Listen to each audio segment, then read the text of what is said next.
Châu và non toàn hàng đông trong và Chiang Maiมาปากกันละเนื้อพอออกไม่ออกก่อนที่จะได้ได้จาอย่างกันมาปูจาพระรัตนตรัยดังที่เขาเคยปฏิบัติมาตั้งใจเน้อตั้งใจ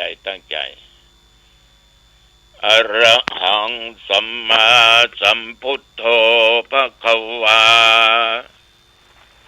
พระผู้มีพระภาคเจ้าเป็นพระอรหันต์ดับเพลิงกิเลสเพลิงทุกข์สิ้นเชิงตรัสรู้ชอบได้โดยพระองค์เองพุทธังภควันตังอภิวาเทมิข้าพเจ้าอภิวาทพระผู้มีพระภาคเจ้าผู้รู้ผู้ตื่นผู้เบิกบานกราบพระพุทธสวากขาโตภควตาธัมโมพระธรรมเป็นธรรมที่พระผู้มีพระภาคเจ้าตรัสไว้ดีแล้วธัมมังนัมมัสสามิข้าพเจ้านมัสการพระธรรมกราบพระธรรมสุปฏิปันโนภควโตสาวกสังโฆพระสงฆ์สาวกของพระผู้มีพระภาคเจ้าปฏิบัติดีแล้วสังฆังนัมมามิข้าพเจ้านอบน้อมพระสงฆ์กราบพระสงฆ์นะโมตัสสะภะคะวะโตขอนอบน้อมแด่พระผู้มีพระภาคเจ้าพระองค์นั้นอะระหะโตซึ่งเป็นผู้ไกลจากกิเลสสัมมาสัมพุทธัสสะตรัสรู้ชอบได้โดยพระองค์เองนะโมตัสสะภะคะวะโต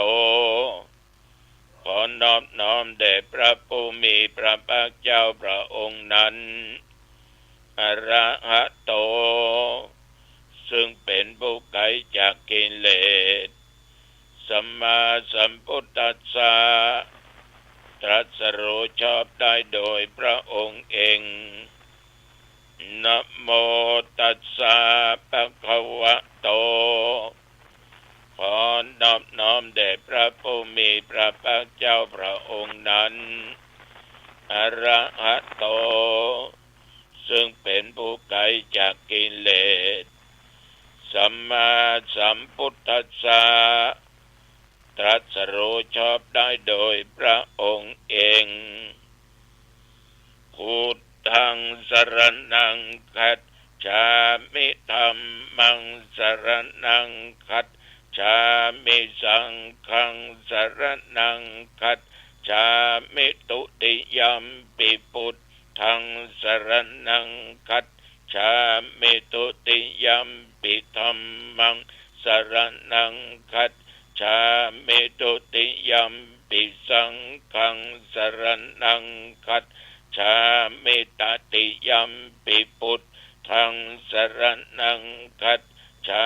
มิตติยัมปิธัมมังสรณังคัจฉามิตติยัมปิสังฆังสรณังคัจฉามิอิติปิโสภะคะวะอะระหังสัมมาสัมพุทโธวิชชาจรณะสัมปันโนสุขโตโลกวิทูอนุตตโรปุริสธรรมสารถิสัทธาเทวมนุสสานังพุทโธภควา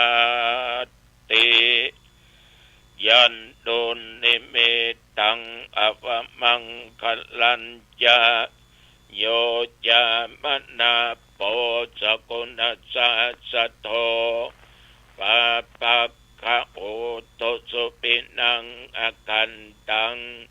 พุทธานุภาเวนะวินาสเมน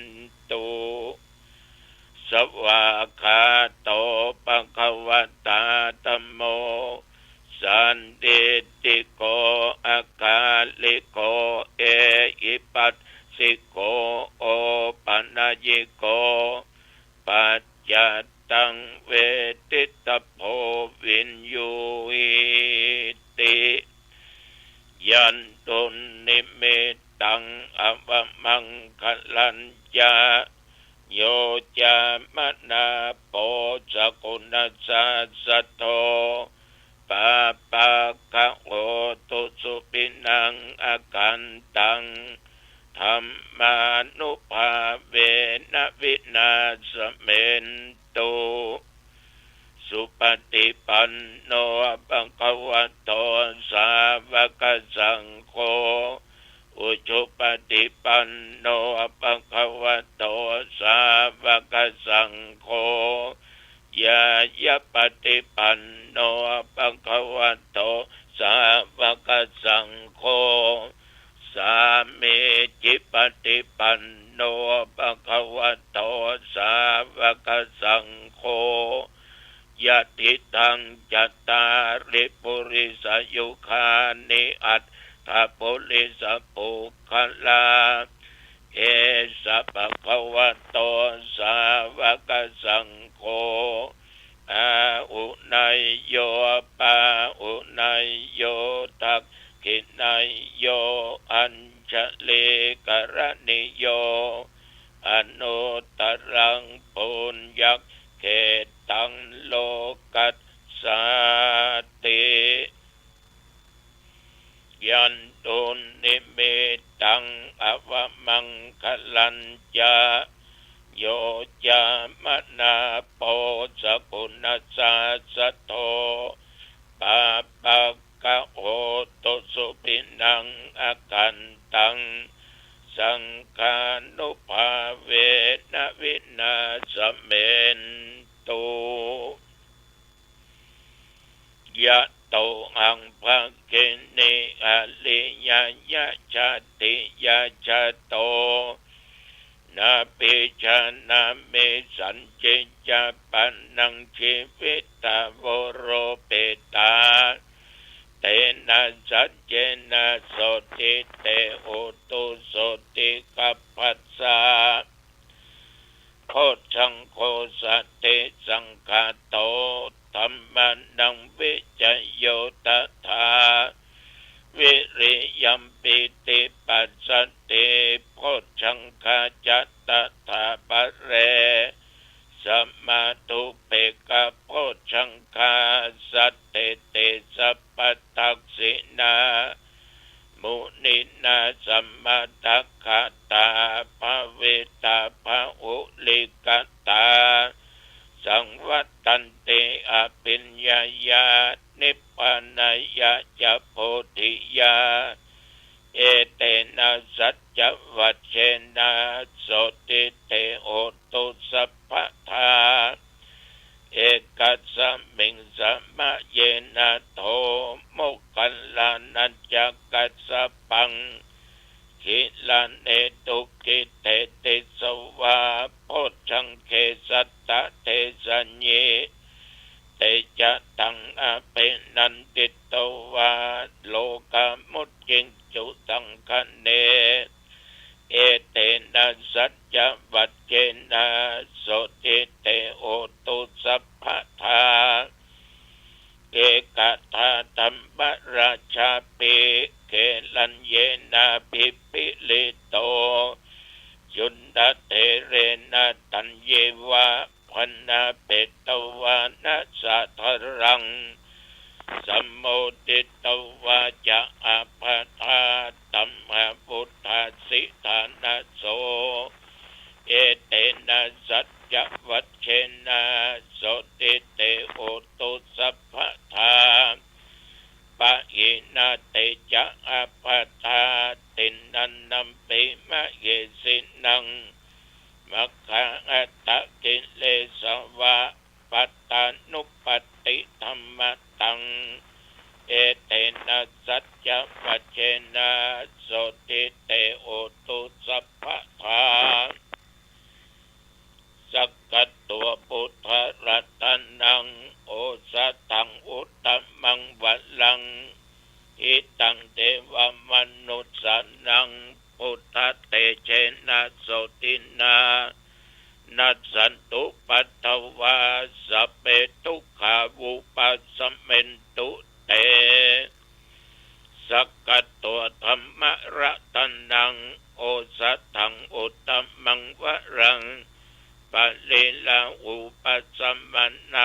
ธรรมเตเชนะโสตินานัสสันตุปัตตวาสัพเพพญาวุปสัมเมนตุเตสักกตัวสังฆระตันนังโอสัตถังอุตตมังวรังอาหุนายังปะหุนายังสังฆเตเชนะโสตินา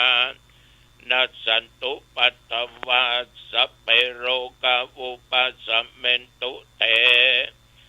นักขตยักขปุตตนังปะปะกังอนิวรณา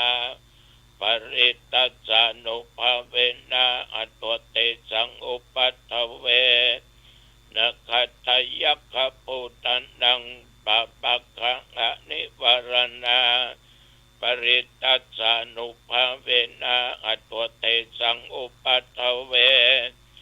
นักขตยักขปุตตนังปะปะกังอนิวรณาปริตตัสสานุภาเวนะอตัวเตสังอุปัฏฐเว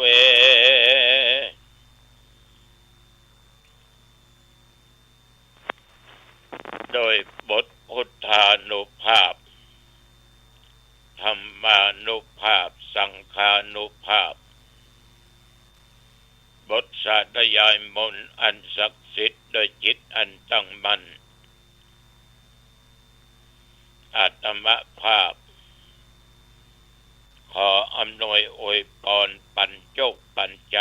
แก่ญาติแก่โยมที่อยู่ทั้งบ้านท่านผู้ฟังทั้งหลายขอทุกท่านนั้นจงหายจากอาการเจ็บไข้ได้ป่วยจะโรคร้ายขนาดไหนก็ขอให้หายโดยคุณแห่งพระพุทธพระธรรมพระสงฆ์กำจัดให้หายขอทุกท่านทุกคนนั้น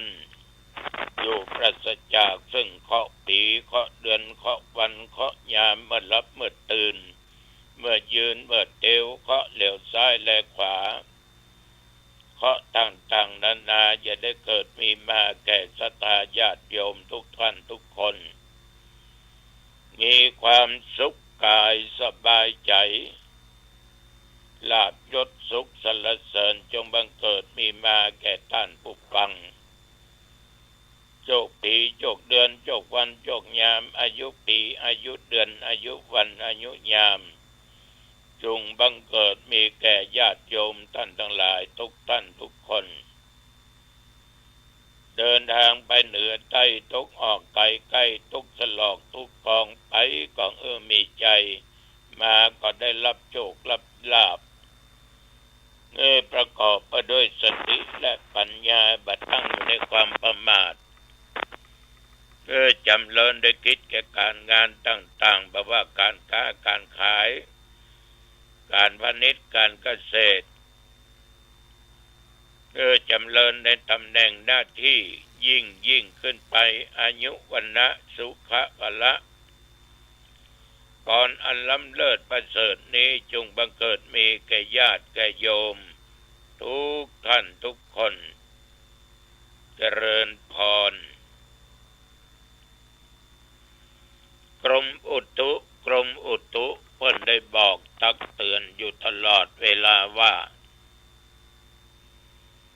ระวังฝนของมันมีควันนะ ระวังพายุมันเป็นเรื่องของธรรมชาติที่เกิดขึ้นง่ายญาติโยมท่านทั้งหลายน้ำนองหลายที่หลายแห่งในจังหวัดเฮานี้ต่างจังหวัดก็เดือดร้อนเพราะฝนตกหนักน้ำขึ้นน้ำหลากทำให้ญาติโยมต้องเป็นทุกข์เสียเข้าเสียของฉะนั้นท่านทั้งหลายนับตั้งแต่เมื่อตะวันวามาจนถึงปัจจุบันบัดเดียว24 ชั่วโมงบริเวณวัดหนองตองใกล้เคียงเหนือใต้ตกออกไม่มีรายงานว่าฝนตกแม้แต่เม็ดเดียว ตั้งเขาเหมือนกันนะว่าจะลงมาแต่ว่าลงโอย แต่วันนี้ญาติโยมท่านผู้ฟังฉันเจ้าก็ไม่ได้ไปไหนฉันเป็นเดี๋ยวก็เฝ้าวัดนั่งเทศนาธรรมเหียอ่านหนังสือธรรมะเหียค่ำมาคืนมาก็อยู่วัดเรียกว่าปลอดทุกสิ่งทุกอย่างจนถึงปัจจุบันประเดี๋ยวนี้ศรัทธาสาธุชนญาติโยมวัดอรัญญวาสบ้านปุงเปิ่นจัดมีธรรมทูตวันที่21ตาลสะเปาเงินสะเปาคำปะกันกับตุเจ้าเนอเมื่อคืนวันที่20แล้วก็เมื่อวันที่21ที่แน่ๆวันที่15ที่ใกล้จะถึงนี้ปะกันที่วัดจามเทวีอำเภอเมืองจังหวัดลำพูนรายการธรรมะสัญจรของคณะสงฆ์ตำบลและญาติโยมหน่วยงานองค์กรต่างๆปะตุลุงเนอ8 โมงเมื่อคืนพี่น้องญาติโยมท่านผู้ฟังทั้งหลายชีวิตของคนเฮาเนี่ยถ้ามันตกอยู่ในเรื่องของความโลภความโกรธความหลงความหันผิดจากทำนองครองธรรมที่มันแฝงอยู่ในจิตในใจอย่างแน่นโยมจะแยะใหญ่อย่างนี้มันหายไปโดยใจตัวสติปัญญาเท่านั้นเองกำจัดสิ่งเหล่านี้อย่างอวิชชาโลภอยากได้ของเปิ้นมาเป็นของตัวคนเอาเนี้ยมันใบอิ่มมันแบบพอมันอยากอยู่ตลอดเวลาเมื่อความอยากมันเกิดขึ้นความโลภมันเกิดขึ้นอยากได้นั้นอยากได้นี้อยากให้ได้สิ่งต่างๆที่มีเจ้าของหรือมีเจ้าของเอาไปโลภไปโกงเอาของเปิ้นมาไปลักไปจกเอาของเปิ้นมาท่านทั้งหลายลองคิดดูดีๆเปิ้นจะเดือดร้อนขนาดไหนเขาก็ทุกข์เหมือนกันนะได้มาเป็นร้อยเป็นพันเป็นหมื่นก็ทุกข์ที่ไปโกงเปิ้นมาลักโลภเอาเปิ้นมาม่วนใจคำเดียวก็เดี๋ยวก็กึดละไผหูพ่องแน่ลองมีไผมาตักกะยังไม่มาหาคนเดียวไปลักเปิ้นมาอย่างปดตรไฟมโนหกมันเผาผลาญฉะนั้นญาติโยมจะไปโลภจะไปโกงเอาของไผมันของเปิ้นอุตส่าห์ไว้เก็บไว้รักษาไว้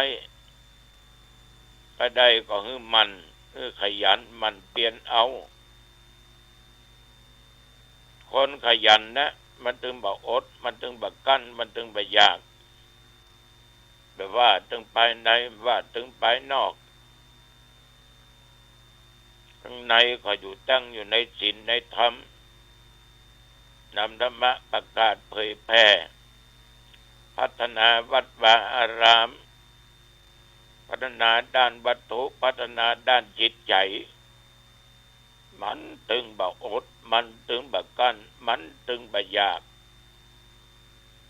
ไปอยากกินอันใดเนี่ยเพียงแต่นึกเปิ้นก็มาถวายของตัวเฮานั้นน่ะมีความเพียงพอบ่โลภบ่โกงเอาของไผศรัทธาสาธุชนสิ่งเหล่านี้กำจัดอย่างเปิ้นพ่องตาลพ่อง มันจะกำจัดความอยากนั้นออกไปได้ไม่ใช่ว่าจะเป็นคนเอาอย่างเดียวอย่าพ่องพยายามทำไม่จะฝืนใจเขาก็ต้องเอาชนะได้นั่นไม่ใช่ของเรามันเป็นของเขาอย่าเอาของเขามาเป็นของเราผู้ผิดถูกจิตใจคนไหนคนใดขี้พยาบาทอาฆาตมาดร้ายปองร้ายต่อคนอื่นก็มีความสุขโยมทั้งหลายถึงวันเนี้ยดูข่าวฟังข่าวฟังเหนือใต้ตกออกเป็นดีไข้หัวนะเป็นดีสังเวชใจบางคนนี่โคตรหรือคนนั้นโคตรคนนี้ปะกันสักเตื้อนะอ่านกันในโทรทัศน์โคตรหรือเปิ้นเกลียดเปิ้นจังเปิ้น ด่าโดยนะเปิ้นก็ถึงได้ยินเพราะเปิ้นอยู่คนละที่ละทางอยู่จังหวัดไหนบ่ฮู้อย่าด่าว่าเปิ้งใจโลกมันก็เลยด่าว่าอย่างนั้นว่าอย่างนี้โดยความที่เรียกว่าจิตใจนั้นน่ะรุนแรงที่จะแก้ที่จะเอาคืนก็มีหลายท่านหลายคนที่ดูข่าวเรื่องไป4-5 ปีปีผ่านมาเก็บไว้ในใจแค้นถึงเวลาได้โอกาสขาดสติใจมีดฟันเปิ้นพ่องแทงพ่องปืนยิงพ่องเนี่ยจะเปิ้นเจ็บจะเปิ้นตายไปตัวปองร้ายตัวนี้มันมาทำให้เกิดในสิ่งดีในที่สุดตัวเองก็ต้องตะรงกรรมวิบากเปิ้นตายตัวเองเข้าคุกเข้าตารางญาติโยมตายแล้วจากชาตินี้ชาติหน้ายังมีทางไปทางทุกขติไปในทางอบายไปเกิดเป็นเปรตอสุรกายสัตว์นรกสัตว์เดรัจฉานเหล่านี้เป็นต้นบางคนอยู่ในสังคมเป็นวิชชาทิฏฐิมีแต่ความหันผิดจากทั้งนองครองธรรมมาเดี๋ยวนี้หันจักนักเรื่องทานศีลภาวนานี่เอาละหันผิดละหันหลังต่ำละมีบุญมีจะไปฟังไผบาปมันมีตัวมีตนสักเตื้อบาปก็บ่มี มีความหลงผิดเป็นวิชชาทิฏฐิละมีความคิดว่าบาปบ่มีบุญบ่มีความดีความชั่วบ่มีมโนอกบ่มีสวรรค์บ่มีโลกหน้าบ่มีบ่ต้องมาจุกันต้องอู้กันฟัง คนมีทิฏฐิเนาะมันหันผิดหรอกไปเอาไปวัดไปไหว้พระสวดมนต์เพื่อจะได้บุญได้กุศลพ้องอาหารโลบุญมันเป็นตัวจะได้กุศลเป็นตัวจะได้มันจะโต้จะแย้งอยู่ตลอดเวลาเพราะในจิตใจเป็นมิจฉาทิฏฐิมีความหันผิดจากทำนองครองธรรมถ้าว่าบักคัดเก่ามันนี่นะบ่เอาชนะมันหรือได้เนี่ยญาติโยมจิตใจคนนั้นเศร้าหมองตลอดตายจากโลกนี้สู่โลกหน้าก็มีมรดกเป็นที่ไปเกิดฉะนั้นต้องระมัดระวังอย่าอาฆาตพยาบาทมาดร้ายเป็นนิยมเด้อหูจักอภัย